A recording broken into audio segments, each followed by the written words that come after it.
Another country is dangerous. It's very dangerous because they're still going to have, like Kush was saying, they're going to still have loyalties to their homelands and stuff.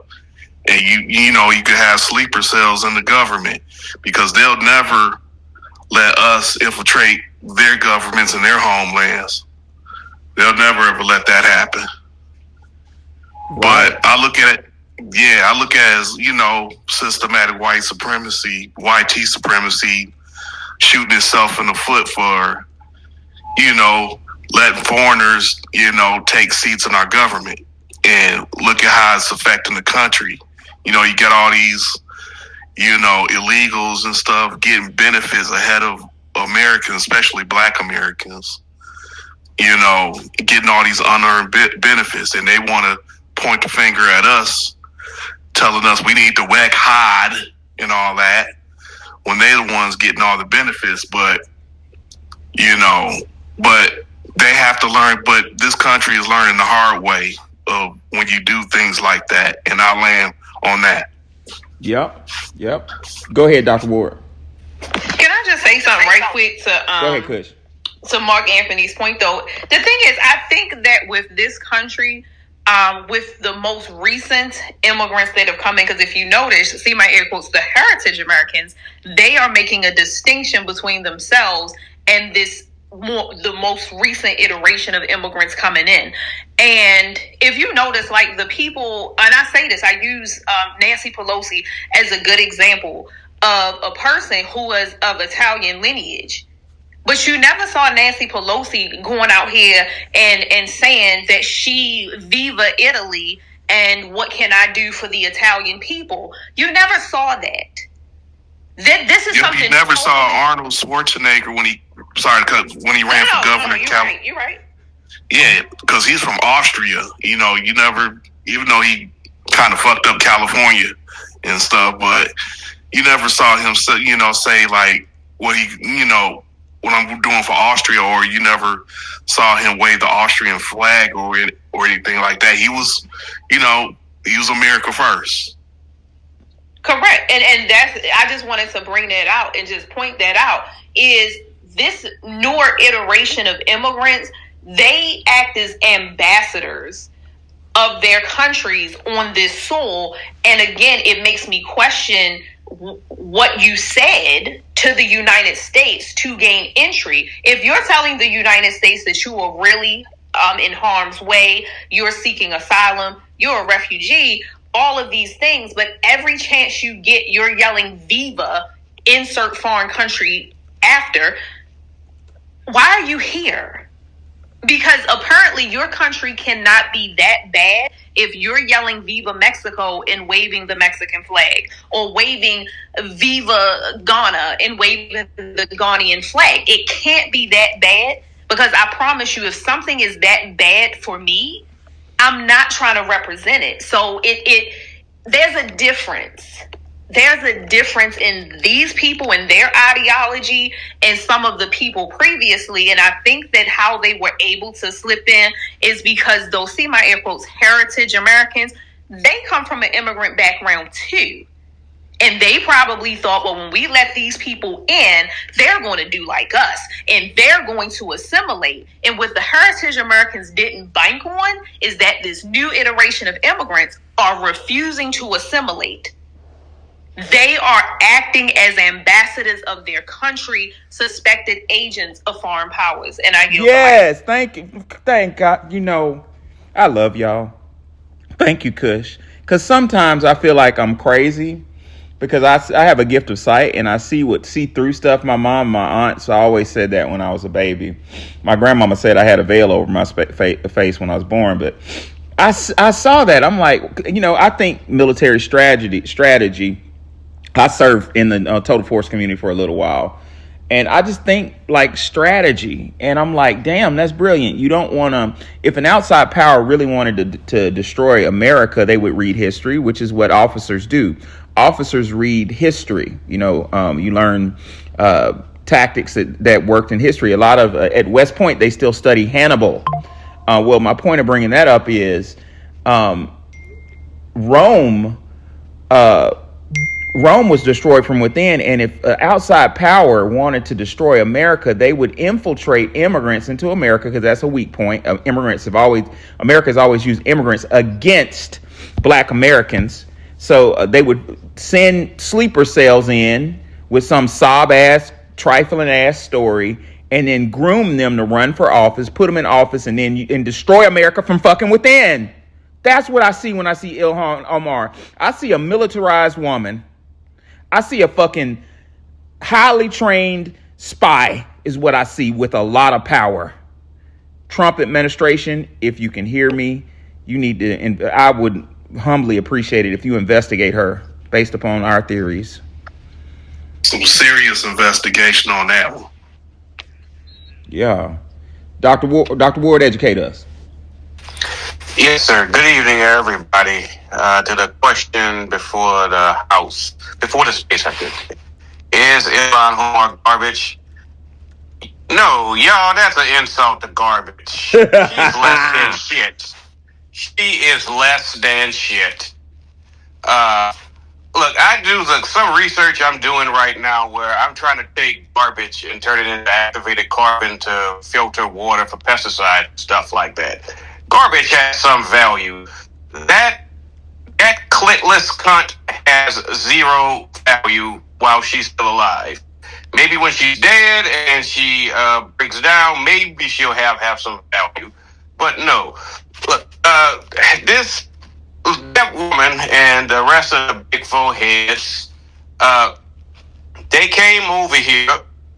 It was Clinton who let these bastards over here after what happened. There was a breakdown in Somalia, and somehow somebody said, "Hey, let's let these musty bastards over here."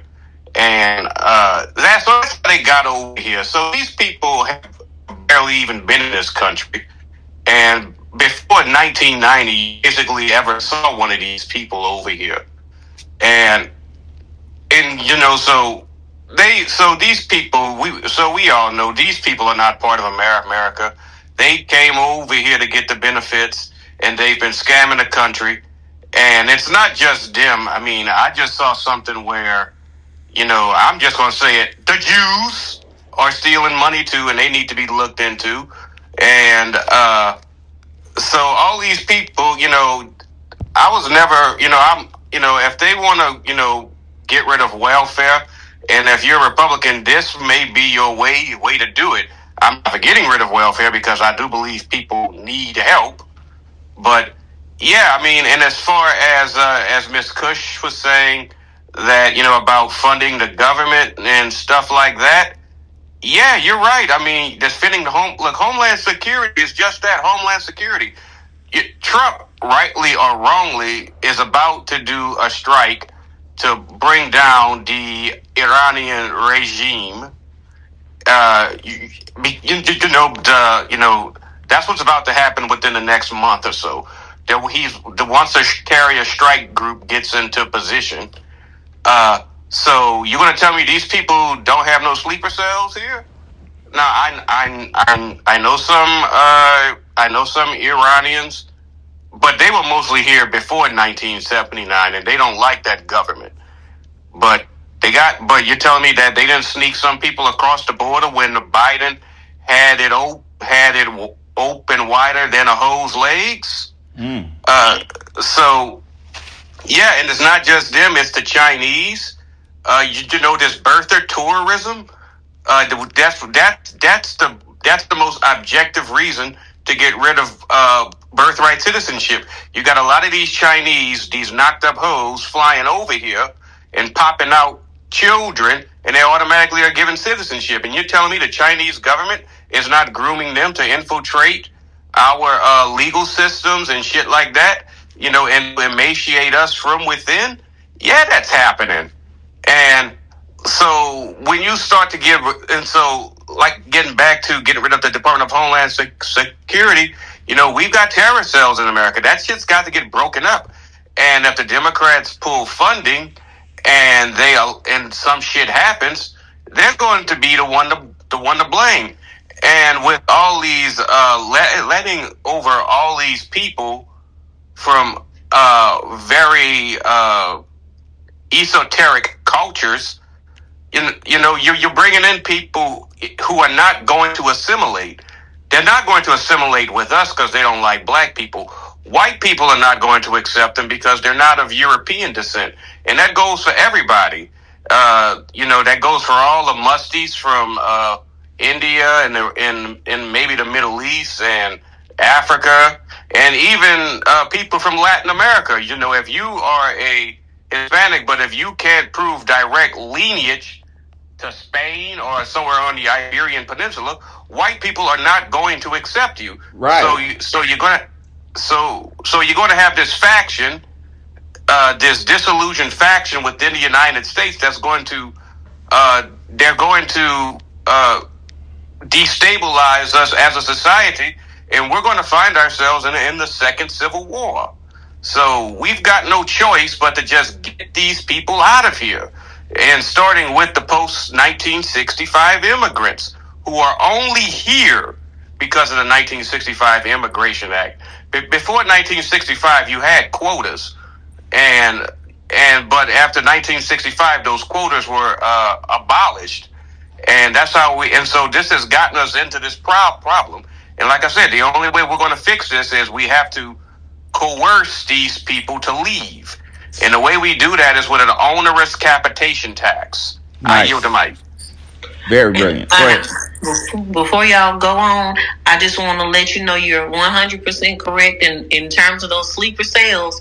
Don't forget the biggest foreign buyer of the property are the Chinese, and you have to go back and look at how many Chinese have bought land in proximity to all military bases and all land.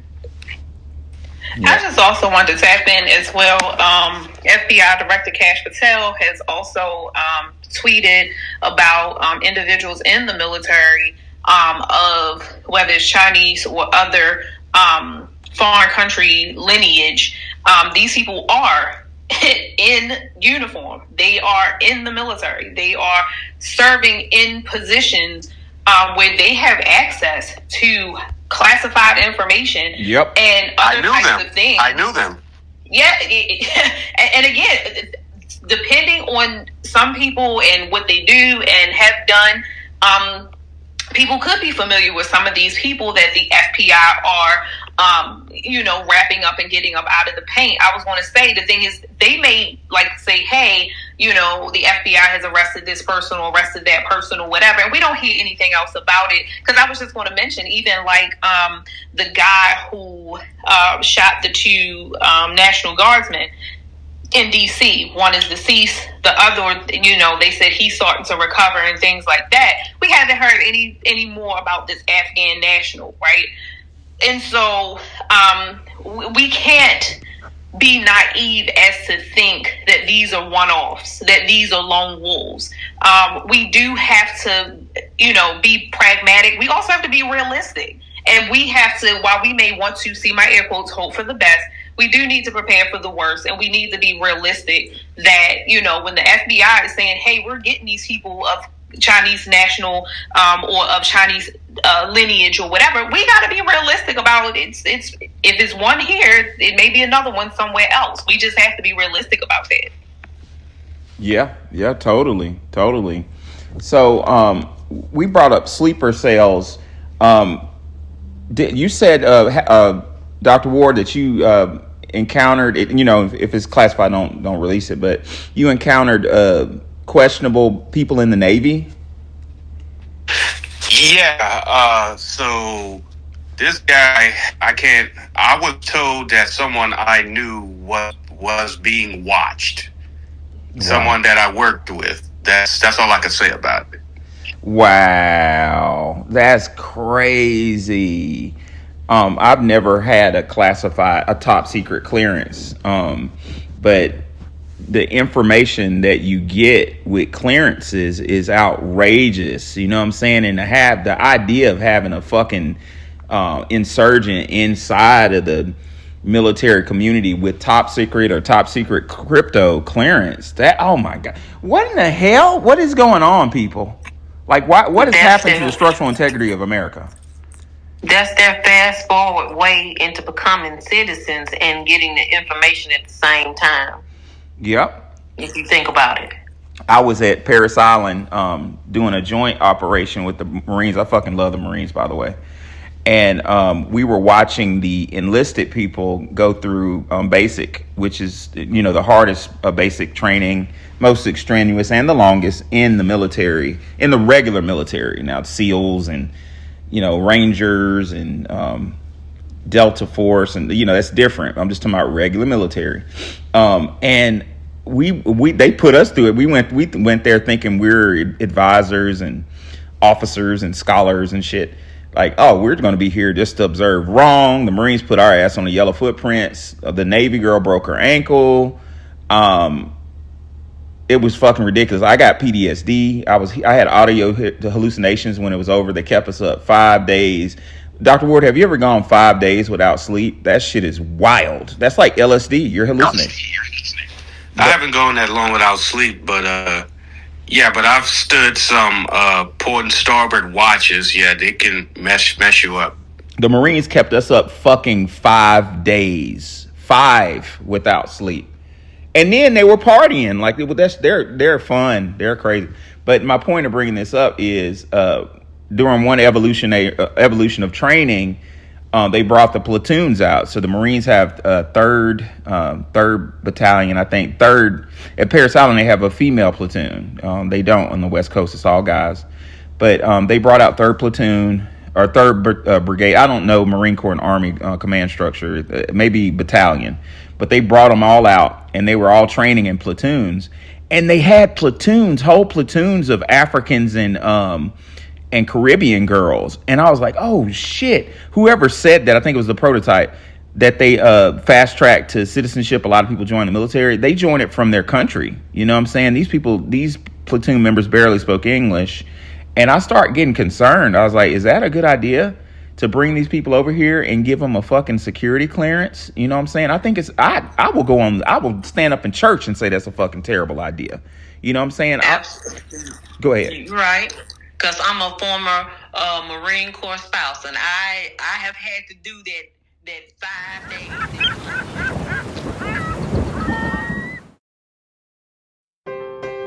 Black students, we need to know our history. The black history we're being taught in public schools is repetitive.